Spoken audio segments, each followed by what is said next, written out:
Baba Shenge, Prince Mangosuthu Buthelezi. Baba, thank you very much for joining me on this platform. Let me just introduce myself. My name is Chris Twala. I am the founder and director of a small NPO called Minds of Good Health. And what we're trying to do, Baba, is to raise awareness of mental health and provide venues to those who are battling with the mental health.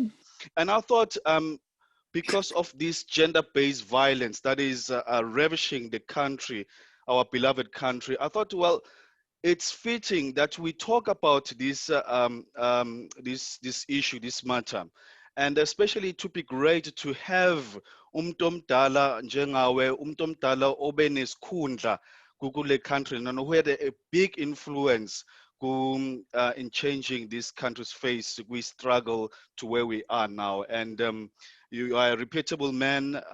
You've got a great family, and you are a great husband to your beloved wife. So I thought, well, it would be great to have someone like you, and we can just talk about this gender-based violence, Bob. Quite. Yes, I think that it's a very good thing to do, especially in the midst of so much gender-based violence, the killing of wives, the killing of sweethearts, the killing of children, Mr. Twala. And with the rate of harm that's being done to our women on a day, almost on a daily basis in children, I think we cannot help but think there's something specific to South African men that is causing this. In fact, one is ashamed that one is a South African man. But in fact, the truth of the matter, of course, is that this pandemic is not confined to our country. There are a number of factors, of course, that make our country dangerous for women and children. While gender equality is enshrined, of course, in our wonderful constitution, there's still a very wrong mindset that men should have dominance in society, in relationships, and in the workplace. This mindset exists with an environment of high unemployment, of course, in our country, the poverty and the deep social injustice in our country. Now, millions of men feel disempowered, placing them under very severe stresses. They cannot provide and they cannot be protected. There is constant frustration, there is constant disappointment, and there's constant anger. So tragically, our men have very few positive role models within the family and the community. The weakened family structure in our country leaves many boys growing up without guidance, yes, and without learning strong values which would help them. Another thing, Mr. Twala, that I think we sometimes ignore is that as far as birth of human beings, especially in the African society, I think there are more illegitimate births than legitimate births. So a lot of our children that brought up by other grandmothers or their mothers, who don't have a father as a more role model. So that role is replaced with public voices that are often irresponsible, a lot of them in our country. Yes.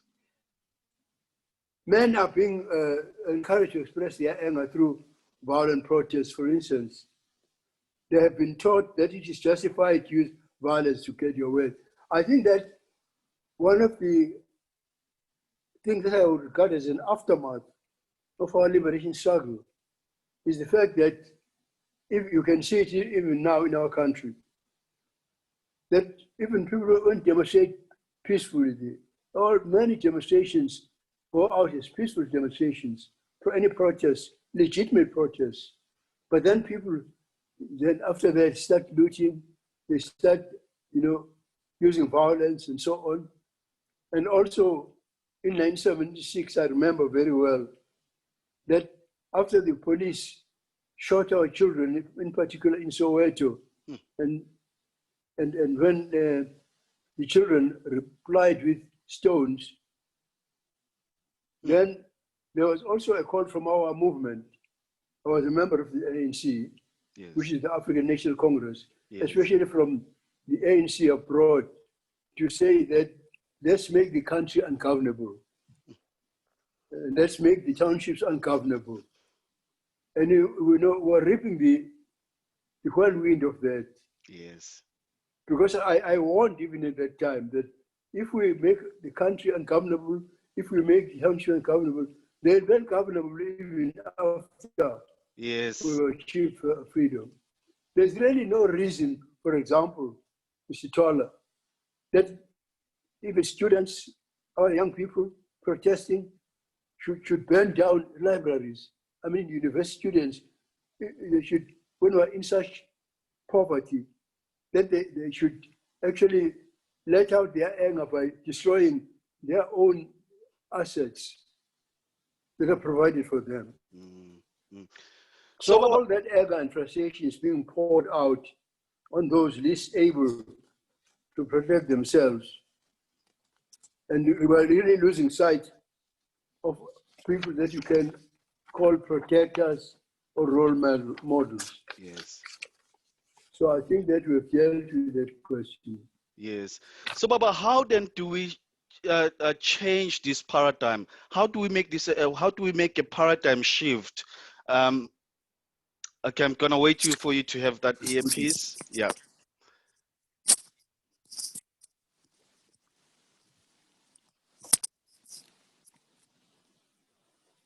Ooh.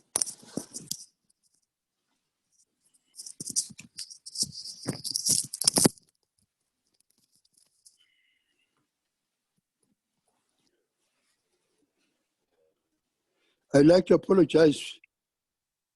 No, Mr. Baba. Twala. No, it's fine, Baba. Thank you. Yeah, No, what happened? I tried to remove, my mask. It got entangled. I put my own yes. Baba, that was very perceptive what you just shared now, because you were not just sharing what is happening now. You gave me the background, the history, how this actually was fermenting until what we have now. So, Baba, just moving on. So, how then do we change this paradigm? Because we need a paradigm shift. So, how do you groom uChris Twala ukuthi abe indoda eqotho? How do you groom such young people, young men, to be good husbands to their wives and good fathers to their children? Well, I think that the one thing that we should understand is important is that people must understand what one can describe as acceptable behavior and what is not. Yeah. And that what makes it harder for an abuser to convince us that we have no rights or that we somehow deserve to be mistreated, to be at the end of such mistreatment. Let me put it simply, Mr. Twala. Yeah, Baba. It's never really okay for a husband to abuse his wife or for a boyfriend to do violence to you, to your children. It's never justified, no matter what. But what is happening today, when people are angry with their partners and they have children, then they decide not to kill only their partners, but even the children. Actually, that is actually something I cannot understand. Abuse can take, of course, many forms, as you are aware, though it might not be physical violence. Yes. It could be subtle, in fact, as Yes. emotional manipulation, Yeah. and that isolates you from your support system or makes you question your own judgment. Wow. It could be someone controlling your finances or controlling your everyday decisions. So whatever the relationship, I would say, whether the other person is a partner, a family member, a friend, or a colleague, if you are often left feeling scared, Yes, or hurt, or humiliated, or depressed, you need to question that relationship. Baba, thank you so much. Thank you so much. You know, I don't know if maybe I don't go out a lot, but angaze ngizwe umuntu omdala ongumuntu omnyama okhuluma ngedepression, okhuluma ngokuthi omunye umuntu abe scared. That is very pivotal and that is very vital. So thank you very much for touching on those points, Baba. And just one more question, Baba. Sesiyaqeda manje. As you know, we've experienced this monstrous pandemic, coronavirus, and that meant ukuthi abantu abaningi would have lost their jobs, their income, and so forth. And some have turned now into substance abuse to numb the pain. Because kunzima. Abantu abaningi bazokumele ukuthi basuke from emaJoburg baye emakhaya, basuke bemakapa baye Eastern Cape. And uma ufika kunama expectations ukuthi hayibo kanti bowenzani eGoli, bowenzani eKapa, awufikanga nalutho. And that causes depression, and that causes somehow ukuthi your mental state is unbalanced. So Baba, can you just give us some encouragement pointers or words on how we can keep maintaining mental health during these difficult times? Well, I think, Mr. Chola, that as much as we need to identify abuse in our own relationships that we're speaking about, we need to protect the women and girls around us. We must become more aware of the signs of abuse in our society and do something about it. If you notice a friend, for instance, becoming withdrawn or secretive, losing interest in the things she usually enjoyed doing, losing confidence, becoming anxious or fearful, starting to abuse substances, as you mentioned, or constantly canceling appointments, talk to him or to her. Ask her in confidence whether someone is hurting her. And once she gives you audience, listen carefully. Be kind, be supportive, and don't use anything she tells you against her. She needs to be able to trust you in the first place. If her life is in danger, help her to remove herself from. These are things I think which as individuals we can do, I think, within our own families and communities. But of course, there are things that need to be done at national level as well. Yes. But before I do that, Yes, Mr. Tola, yeah, Baba. This particular week for me has been wonderful because I'll refer you to Styles, which is an insert, what you call publication in the Sunday Times last week. Yes. Last week's, not yesterday, day before yesterday, where my grandson, Zagiti, a very beautiful young man, I'm very proud, you know. My son gave me a very good education. He was educated, you know, at one of the best schools in South Africa, Michael House. Articulate, very proud. But there he wrote a letter, which I'll ask you to look at after this interview, in the Styles magazine, where she tells us about stories, his story, how she has gone through the painful route of alcoholism, how she abused alcohol, and how she's appealing to others, you know, to may take the same route as she did. And I'm being very personal now. I'm talking about something that happened to me last week. And which has excited both my son and daughter-in-law and also all of us. And which I'm very proud of my grandson that he comes out and said so, because this is a case, you know, of what you're talking to me about. But of course, I must also say I'm a member of parliament even now. Maybe I've become the oldest. I hope to leave parliament soon. But I think these are things that you can do as an individual, which I stated. But I know that the interventions of government itself don't go far enough. We don't have enough safe houses for people that are vulnerable, especially women that are abused. Although we have tons of trained social workers, many of them are unemployed. NGOs that support vulnerable women and children are underfunded. in our country. Yep. And there are serious things that in our justice system that allow perpetrators to get away with it. We see every day people have done terrible things, being given paroles. There's something wrong about our justice system. So we need to fix things, I think, at the top as well, and changing behavior inside homes, of course, as well, in schools and in our workplaces. Yeah. Baba, you know, you've touched on individual basis and the national level. I was saying to someone this week, Google team, I think it was last week, Google team, this gender-based violence, we often point fingers to the other guy, those guys are abusive, those guys are abusive.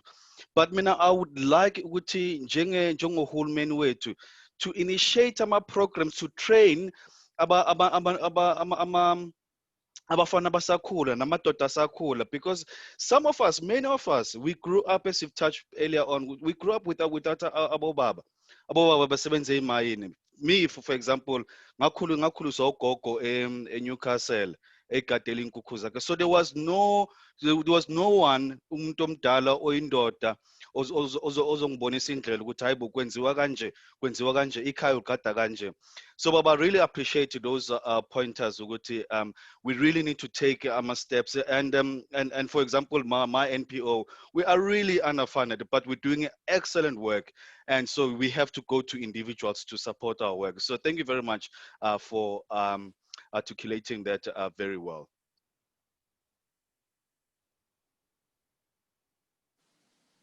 Thank you. I think that the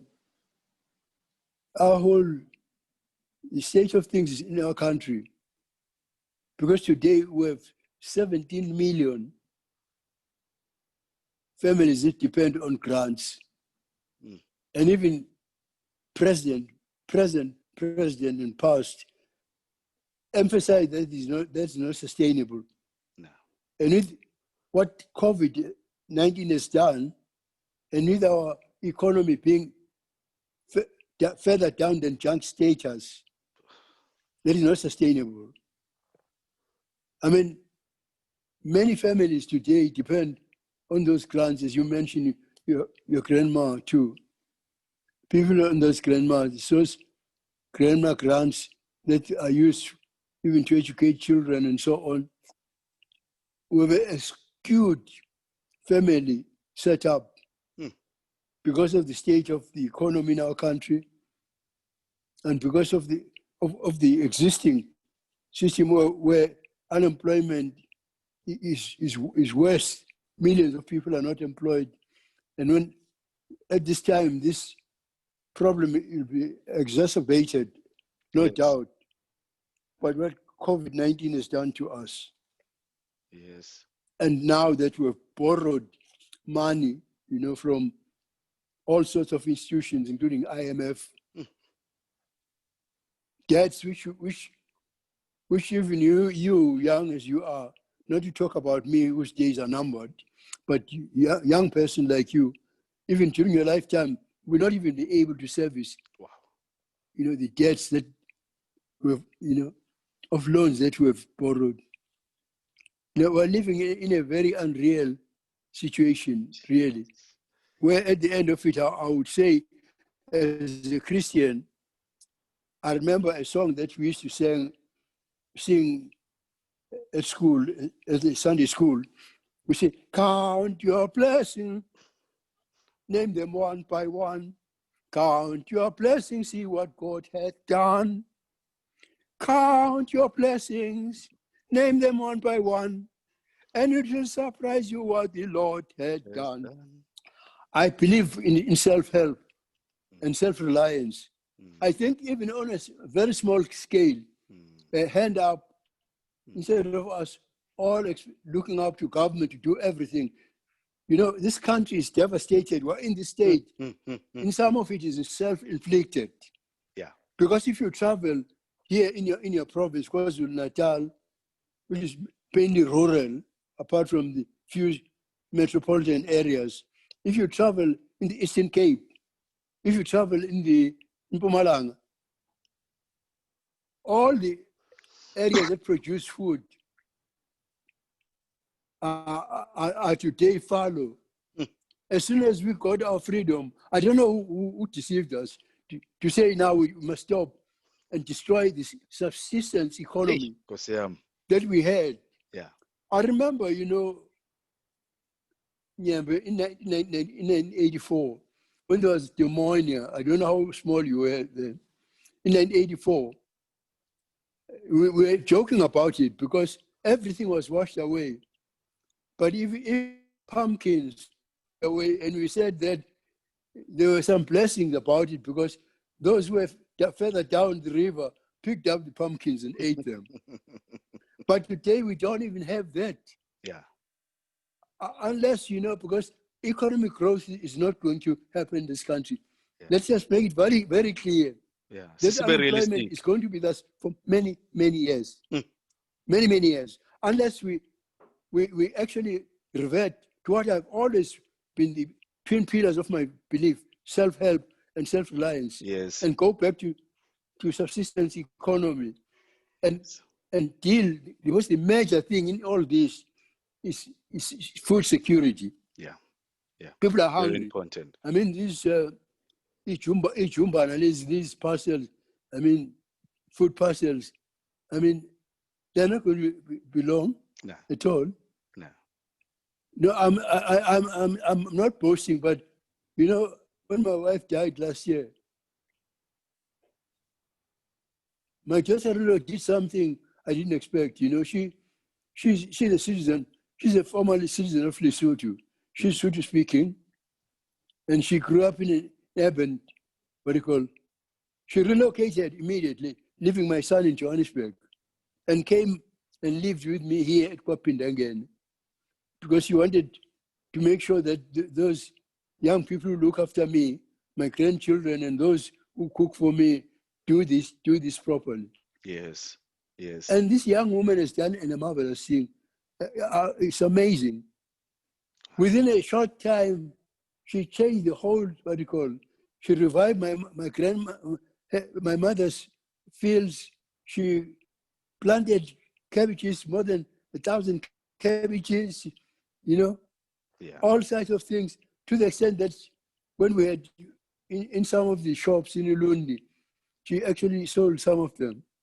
No, I'm not boasting, but I'm just citing an example of something that I regard as a blessing, because I couldn't expect this young person, a young Mosotho girl who married my son, who has lived in Johannesburg, coming here to do that. Yes. Yes. In fact, today she's attending a meeting with other young people to inspire them. Yeah. Baba, we'll have a lousy Christmas. Yeah. A lousy Christmas. Because of all these things, I'm very lonely myself. My wife having died in March last year. I had a lonely Christmas last year. I'll have a very lonelier Christmas without her. But that's how it is. I'm not alone. There are many people who are in the same plight as myself. Yeah.